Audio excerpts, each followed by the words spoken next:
Hello, welcome to AI Today with Leah, the podcast where we explain what's happening in artificial intelligence and how it impacts your work and business decisions. If this content helps you make better decisions, subscribe to the channel so you don't miss upcoming episodes. This is the summary covering January 5th to January 18th, 2026. Let's begin. We start the year with a very clear signal. 2026 will not be the year of trying AI. It will be the year of demanding concrete results. And this conversation is no longer happening in technical forums, it is happening directly at the CEO table. At the World Economic Forum in Davos, currently underway, artificial intelligence has stopped being discussed as a future promise and is now being treated as strategic infrastructure for productivity, competitiveness, and growth, according to analyses coming directly from the WEF ecosystem. Now, what does this really change for companies? A key idea repeatedly emerging in Davos and across the industry is this: organizations are exhausted by isolated pilots. A ServiceNow executive summarized it well this week.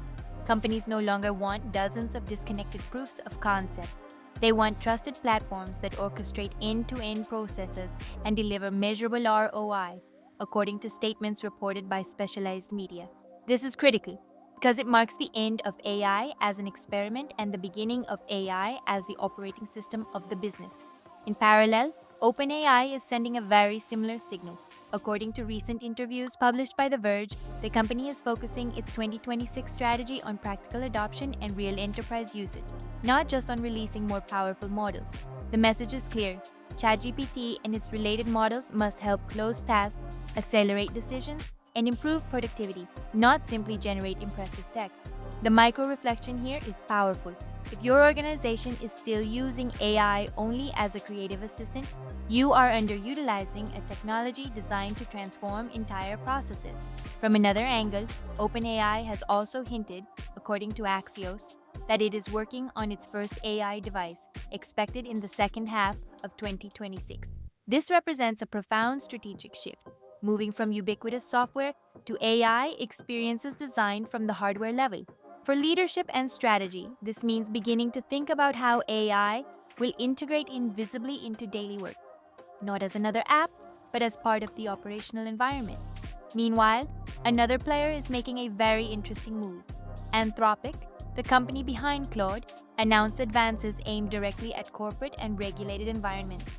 According to recent communications, Claude is strengthening its value proposition for sectors such as healthcare and sensitive data environments, focusing on security, regulatory compliance, and reliability.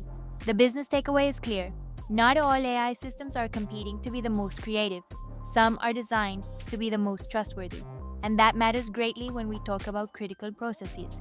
Additionally, Anthropic introduced capabilities that directly impact day-to-day work. Claude no longer just answers questions. It actively collaborates on tasks, edits documents, manages information flows, and supports end-to-end processes according to Technology Press reports. This leaves us with a practical decision. Begin evaluating AI not as a chatbot, but as an operational co-pilot for key functions such as finance, legal, human resources, or marketing. If we zoom out further, the major trend consolidating this week is the rise of AI agents. These are not models that merely suggest actions, but systems that execute actions, interact with other systems, and make decisions within defined rules. Analysts agree this will be one of the biggest productivity leaps of the coming years. But pay close attention here. When AI takes action, governance is no longer optional. Companies that fail to define boundaries, metrics, and accountability simply will not be able to scale these agents safely. Finally, there is another move worth watching closely. Yann LeCun, one of the historical figures in artificial intelligence, announced his departure from Meta to launch a new startup focused on models that understand the physical world, according to Le Monde. What does this tell us? Even in a market dominated by giants, the next wave of AI is still open, and companies that look only at today's leaders may miss emerging opportunities. We close with a key reflection to take with you this week.